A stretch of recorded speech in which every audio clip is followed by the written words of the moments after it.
uyu munsi rero tukaba tugiye kureba igihugu cya Ethiopia muri Bibiliya. Ese wari uzi ko Ethiopia ijambo ry'Imana ryagize muri Ethiopia mbere y'Abaroma? Ibyo ni ibintu utabwirwa. Ijambo ry'Imana, igihugu cya Ethiopia cyamenye Imana kera na kare mbere y'Abaroma. Mu gihe Abaroma bo bari bagihugiye mu kwica abantu, Ethiopia yo yari izi ivanjiri, yari yariziritseho ijambo ry'Imana. Igihugu cya Ethiopia rero kikaba atari igihugu gisanzwe nk'ibindi muri Afurika, kuko igihugu cya Afurika gifite amateka y'iby'ijuru ni Ethiopia. Ethiopia nicyo gihugu cya mbere cyasakaje ivanjiri ku isi hose kera kuva mu kinyejana cya 4 mbere y'Abaroma. Ibi bavuga ngo baje kutwigisha ijambo ry'Imana. Ethiopia yo yari izi Imana kera na kare. Ibi ni ibintu tutabwirwa, ahubwo ko bajya babihindura bakabivanamo. Nubwo muri Ethiopia babigumanye na magingo aya, ariko tumenye ko Ethiopia yamenye Imana mbere y'Abaroma, y'abo bantu bose baza kutwigisha ibyerekeye iby'ijuru. Uyu munsi rero nashaka kumenya ko ubukristo bwabanje muri Ethiopia imyaka myinshi cyane mbere yuko bugera mu Banyaburayi. Unibuke ko Ethiopia nicyo gihugu cyonyine muri Afurika kivunnye abakoroni n'icyakoronizwa, kuko Ethiopia yatsinze Abataliyani mu 1896 mu ntambara yabereye Adwa. Icyo gihe Ethiopia yari bivunnye karahava. Ethiopia akaba ari cyo gihugu cyonyine kigize ibikozwe byo koronizwa. Kubera iki? Ethiopia yabatsindishije kubera kwizera Imana no gukunda Imana. Nibyo byatumye Ethiopia itsinda. Urumva ko Imana yabafashije batsinda abo Bataliyani bashaka kubasenya. Bivuze iki? Bita bitwereka ko Ethiopia yamenye Imana mbere yabo, kuko yari ifite Imana yayirwaniriye, ituma batayitsinda, ituma batayikoroniza. Ni byo kwishimira rero, nubwo babishe ariko bizagenda bigaruka iminsi kugenda yicuma. Mu gihe rero ibihugu byinshi bya Afurika byaguye muri rwagakoco y'abakoroni, Ethiopia yo yakomeje kwigenga igira ubwigenge kuva kera na kare. Tukaba tugiye kureba muri Bibiliya rero amateka ya Ethiopia n'ukuntu ari inkingi y'ubuhanuzi kuva kera mu itangiriro kugeza na magingo ayo. Ethiopia ikaba izaza n'ubuhanuzi bw'iminsi ya nyuma. Turabizi neza ko Ethiopia ivugwa mu buhanuzi bw'iminsi ya nyuma, nkuko tugiye kubirebaho mu mwanya. Niyo mpamvu rero tutagomba kwisuzugura ngo tuvuge ngo turabakene turi Afurika. Ethiopia igomba kuduha isomo ry'uko iyo ukunze Imana, ukemera Imana, ukayizera, Imana ikuba hafi igufasha. Niyo mpamvu bavuga bati twatsinze Abataliyani kubera kwizera Imana no kwiringira Imana yacu. Muri Bibiliya rero tuzi ko Ethiopia yitwaga Kush, nkuko tubibona mu Itangiriro 2:13. Itangiriro 2:13, ya migezi yavaga muri Edeni, undi witwaga Gihon ari ugose igihugu cy'Ikushi. Gihon niwe wari ugose igihugu cy'Ikushi ariyo Ethiopia. Uwo mugezi wari ugose igihugu cy'Ikushi. Akaba ariyo mpamvu Ethiopia ifitanye isano na Bibiliya, kubera ko nyuma y'umwuzure, abahungu bawe nuko ari batatu, Ham, Shem na Yafet. Kush yavaga kuri Ham. Rumva? Kush aza kuvamo Nimrod. Nimrod wabaye umwami w'abami n'ubwami bukomeye bwa mbere ku isi. Igihangange Nimrod wajyaga wumva, nubwo yakoze ubuhangange mu kugomera Imana, ariko niwe washatse gukora ubwami bwa mbere bukomeye ku isi. Mu mateka y'isi yose ubwami bukomeye bwa mbere bwabaye bukozwe na Nimrod avuye kuri Kush. Bivugwa ko rero Nimrod yabaye igihangange gikomeye cyane, agira uruhare anubaka imijyi ikomeye cyane nka Babel, Babylon, Akkad, anubaka na Nineva. Amateka tuzakomeye cyane kuba mukomotseho ngo bagiye babihangange harimo Queen of Sheba, umwamikazi w'Isheba, n'ibyo yakoranye n'umwami Salomo wari wa Isiraheli. Abanya-Ethiopia bavuga ko ahubwo banabyaranye umwana w'umuhungu, akaba ariho havuye buriya bwami bwa Ethiopia uko bwagiye buhererekanwa. niyo mpamvu rero wumva ko Kushi, Ethiopia, niba ifitanye isano no ku mwami Salomo kubera umwamikazi w'Isheba bakamukomokaho, urumva ko Imana nawe yari bafitiye umugambi, akaba ari nayo mpamvu basigaye. Niyo mpamvu basigaye igihugu cya Ethiopia kitavuyeho burundu nk'ibindi bihugu.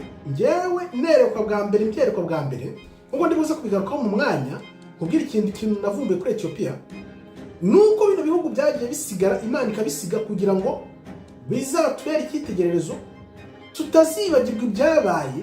Imana igenda isigaho ibimenyetso bitubere nk'ibimenyetso by'ibyabaye kera, bitazibagirana nubwo bashaka kubisiba gute.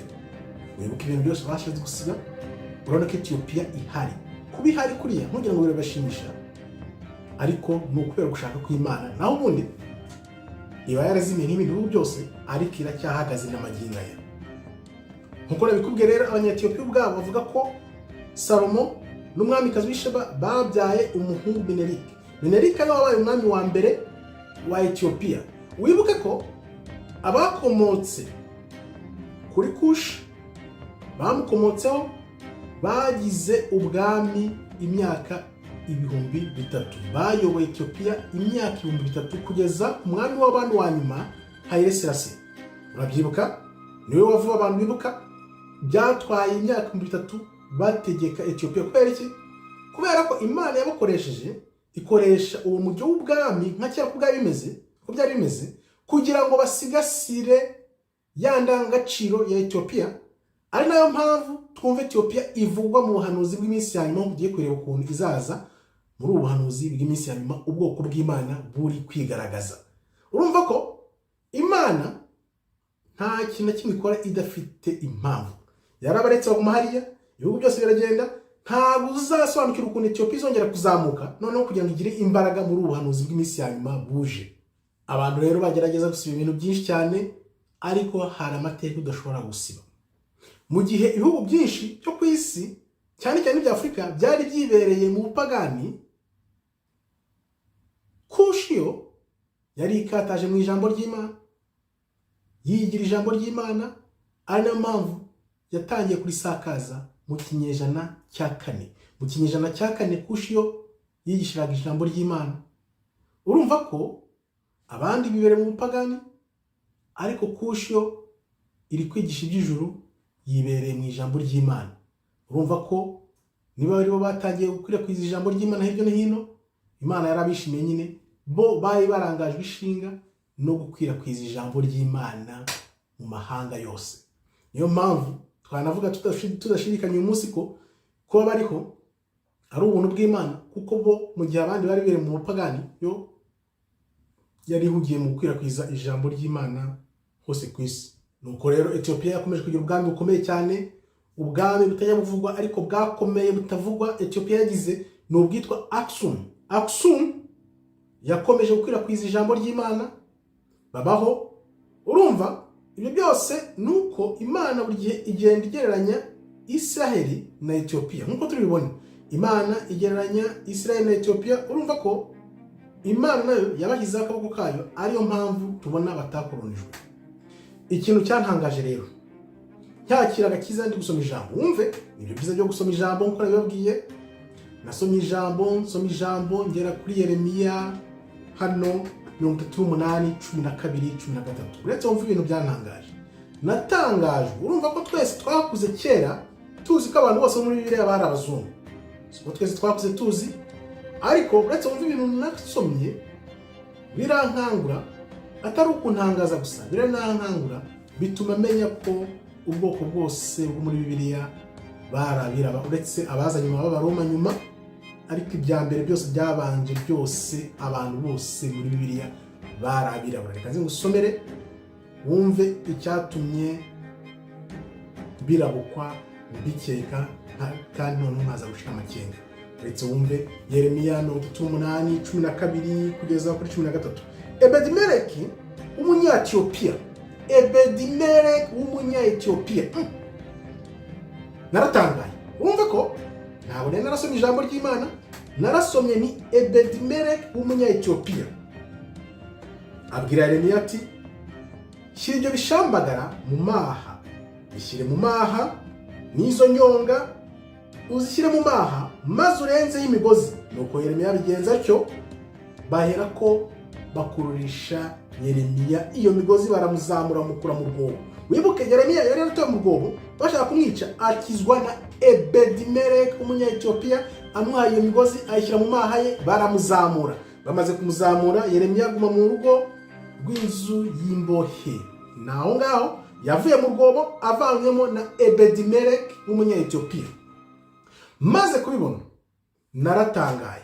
Natangaye ukuntu ntari nzi ko abantu bo muri Bibiliya kera harimo n'abirabura. Nibwo rero natangiye kuvuga nti niba njya mbyumva abantu babivuga, cyangwa se abantu bose bakuvuga ngo abantu n'abazungu muri Bibiliya. Noneho nkaba mbonye Ebedimeleki yari umu-Etiyopiya, reka nishakishirize ubwanjye menye ukuri. Nuko naje kumenya ukuri, menya ko abantu bose muri Bibiliya bose bari abirabura. Ahangaha turavuga wenda abaroma batari bazamo, bari abazungu batari bazamo nyuma ngo bahindure ibintu, ariko aba bose ba mbere, Mwami Salomo, ba Dawidi, ba Yeremiya, ba Ezekiyeli, abantu bose wakumvuzi ba Dawidi, bose ba Nowa, ba Mathusela, ba Lameki, bose barabirabura, bose ariko uvuga uti barabirabura bose. Wibuke ko ngewe iyo nigishije abantu ngigisha nkurikije ko ubwoko bw'Imana mu gitabo barabirabura. Nubwo bwose tuzi wemera Kristo wese, yawe umuhinde, yawe umuzungu, yawe nde, wemeye Kristo n'umutima wawe wose n'ubwenge bwawe bwose n'imbaraga zawe zose, uzabona ubwami. Ibyo ntitubyanze, kuko batubeshya batubwira ko umwami wacu n'umukiza Kristo nawe yari umuzungu. Nta kibazo twari dufite, twarabikurikiye, turagemera ko twari dukurikiye Imana. None ubu ngubu twatahuye ukuri, kuko Imana ivuga ngo tahura ukuri kuzakubatura, tahura ukuri kuzakubatura. Nutahura ukuri ko kumenya kuzakuvana ku ngoyi y'ikinyoma kuko ubuhore. Niyo mpamvu kuvuga ko Kristo nawe yari umwirabura tubizi neza, byanditswe mu Byahishuwe 1:12-15. Bisome niba utarubizi nabyo, ntabwo ari ukurengera, kuko imyaka 2000 twamye tuzi ko Kristo yari umuzungu. Kuba rero tuvumbuye ko yari umwirabura, ndumva nta cyaha kirimo. Niryo banga rero, niko kuri kuzatubohora. Hano niho hatumye byose mbyinjiramo, nza muri uko kuri uyu munsi ndi gusangiza abantu byahereye hano kuri Ebedimeleki. Somye uyu murongo mbonye ko Ebedimeleki yari umunya-Etiyopiya, ndavuga ngo Etiyopiya tubazi ko bameze, reka turebe none uko byagenze. Biza guhumira ku murere bigenze gute? Ari uko nsomye ko Imana igereranya Isiraheli na Etiyopiya. None neza mvuga ni birarangiye, ndabohotse. Wibuke ko nakubwiye ko Etiyopiya no mu buhanuzi bw'iminsi ya nyuma iriya ntambara izaba ikomeye cyane, ntabwo bazatangwamo. Tubisanga he? Muri Ezekiyeli 38:5. Ezekiyeli 38:5, ayo Perisi, ayo Irani, no muri Etiyopiya. Etiyopiya ni Puti wibuke ko yari Libiya. Abo bose nabo bazaba bari kumwe nabo, bose bafite ingabo nini n'ingofero z'ibyuma. Muri iyo minsi ya nyuma mvuga ko bose bazaza hamwe n'Ubuperisi na Etiyopiya nanone na Libiya ariyo Puti, kugira ngo bazajye mu ntambara na Isiraheli. Ibyo byose rero bizasoza kuko Imana ivuga iti Abaperisi na Etiyopiya na Libiya Puti. Bivuga ko bose bavuye kuri Hamu yari afite, Libiya yari Puti, bafite Etiyopiya, bafite Kanani, abo nibo bari bafite na Misrayimu ariyo Egiputa. Etiyopiya rero nayo uko yavuyeho Nimurodi wari ufite ubwami bukomeye cyane. Urumva ubwami bwabo bwarakomeje bujya muri za Kusumu, bujya muri abo bandi bamaze imyaka 3000 kugeza na magingo ya Etiyopiya nubwo iri hariya. Ari nayo mpamvu izajya mu ntambara na Egiputa nk'uko nabikubwiye, bapfa rwa rugomero rw'amazi.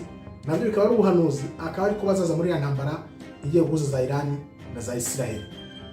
Reka rero turebe hamwe Imana igereranya Etiyopiya na Isiraheli, igereranya Isiraheli na Etiyopiya.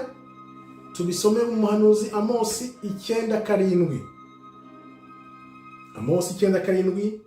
Mbese nimumere nk'abanya-Etiyopiya mw'Abisiraheli mwe, ntimumere nk'abanya-Etiyopiya mw'Abisiraheli mwe, niko Uwiteka abaza. Uwiteka arabaza ati Isiraheli we, ntumeze nk'abanya-Etiyopiya. Ibi bikaba bitwereka ko na Isiraheli, abanya-Isiraheli nabo barabirabura.